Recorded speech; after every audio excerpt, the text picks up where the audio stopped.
Hello viewers, আসসালামু আলাইকুম। এখন আপনাদেরকে দেখাতে যাচ্ছি যে ফ্রিজে নরমালে অতিরিক্ত পানি হলে কি করবেন। ফ্রিজে নরমালে অতিরিক্ত পানি হলে তা ব্যবস্থা আছে অবশ্যই, তা আপনাদেরকে দেখাতে যাচ্ছি। এখানে পানি জমা হয়েছে এবং ভিতরে আরও অনেক পানি আছে। তরকারিগুলো বের করলে দেখবেন অনেক পানি রয়েছে ওখানে। দেখছেন এখানে অনেক পানি জমা হয়ে গেছে। এখানে পানি জমা হওয়ারও একটু কারণ আছে, আর এখানে সবগুলা খুবই ঠান্ডা কম হচ্ছে। ঠান্ডা যতটুকু হওয়ার কথা ছিল ততটুকু ঠান্ডা হচ্ছে না। তো এখানে অতিরিক্ত ফ্রিজে খাবার রাখলেই এরকম ঠান্ডাটা একটু কম হবে, কারণ আপনার বাতাসটা চারিদিকে ছড়াতে পারে না, সেজন্য। এখন আমাদের তরকারিগুলো বের করে ফেলতে হবে। তরকারিগুলো বের করার পরে আমরা একটা শুকনো কাপড় নিয়ে পানিগুলো প্রথমে পরিষ্কার করে ফেলবো ভালোভাবে।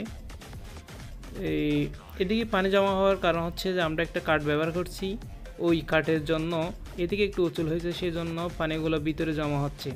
আর পানিগুলো পড়লে ফ্রিজের নিচে অনেক পানি হয়ে যায়, সেই জন্য আমরা কাঠ ব্যবহার করছি। এখন আমরা ভালোভাবে পরিষ্কার করে ফেলতেছি। ভালোভাবে পরিষ্কার করার পরে দেখা যাক মূল সমস্যা কোথায়।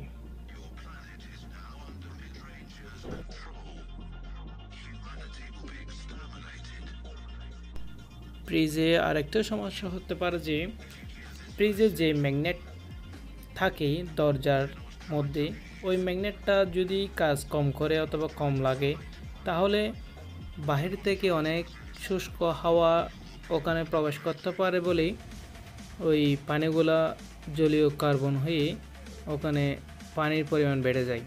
সেজন্য আমাদের ভালোভাবে খেয়াল রাখতে হবে দরজা ফাঁকা থাকতেছে কিনা, ভালোভাবে লাগতেছে ওটাই ভালোভাবে দেখতে হবে।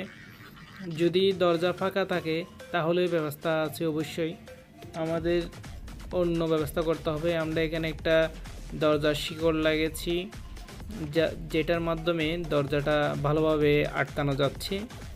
তো আপনাদের যদি এই সমস্যা হতে পারে তো এটা ব্যবহার করতে পারবেন। আর তো ফ্রিজে আরেকটা সমস্যা হয়, ফ্রিজে ওয়াটার ট্রে যদি ওভার হয়ে যায় তাহলে ফ্রিজ থেকে ওইদিকে পিছন দিয়ে পানি পড়বে। আর একটা সমস্যা হয়, এদিকে আইস জমে যায়, ফাইভের মধ্যে আইস জমে যায়, ওই আইসের কারণে পানিটা ফ্লো হয়। তো ফ্রিজের ড্রেন লাইন চেক করার জন্য আমাদের এই বোর্ডটা খুলতে হবে। তো আমরা চটপট করে এই বোর্ডটা খুলে ফেলবো। খোলার পরে দেখাচ্ছি আপনাদেরকে ফ্রিজের ড্রেন লাইন কীভাবে বন্ধ হয়ে যেতে পারে।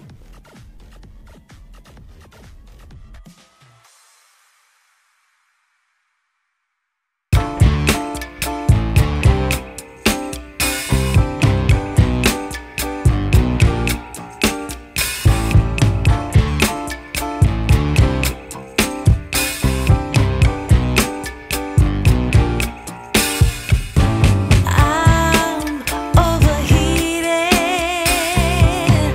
can hardly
লাগাতে হবে।